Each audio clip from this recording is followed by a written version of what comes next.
অথচ ভালোবেসে যার সাথে প্রথম পরিচয়, সে অস্থিমাংসের কোনো নারী ছিল না। আমার প্রথম প্রেম ছিল তবিলবন্দি অভাব। দুকুল ছাপানো ভালোবাসার মতো কোনো নারী আমার জীবনে প্রথম আসেনি। আমার প্রথম প্রেম হয়েছিল অভাবের সাথে। তখনও জানিনি নারীর ভালোবাসা কি, জানিনি মন খারাপের সংজ্ঞা, সম্পর্কের অ্যানাগ্রাম, কিংবা জানতে পারিনি সেপিয়া বিকেলের অ্যালগারিদম কিভাবে লোপাট হয়। আমি জেনেছিলাম নুন আনতে পান্তা ফুরোনোর গল্প, বুকের দেউড়িতে অযত্নে পড়ে থাকা ভালোবাসার অরিগামি। যৌবনের একলা ছাদে যার সাথে অভিসার, সে ভিজে মেঘের দুপুরে চিলেকোঠার অতল আহ্বান, শরীরের ক্লিমেটিস ঘ্রাণ কিংবা ঠোঁটের কোমল স্পর্শ নয়।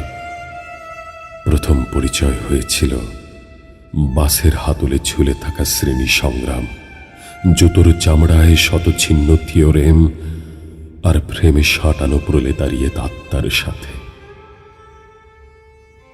অবশেষে ভালোবেসে একদিন যার সাথে পরিচয়, সে পুরাণের পাতা থেকে উঠে আসা কোনো রমণী নয়, রম্ভা, মেনকা কিংবা উর্বশী নয়।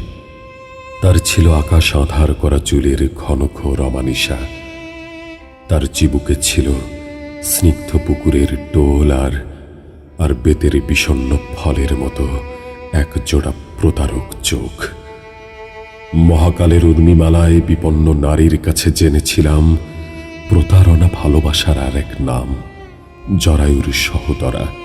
আমি জেনেছিলাম কিছু সম্পর্কের নাম থাকে না, তরঙ্গে লুকোনো আবেগ, চুমুর নোনতা স্বাদ, বিমূর্ত স্পর্শ থাকে না।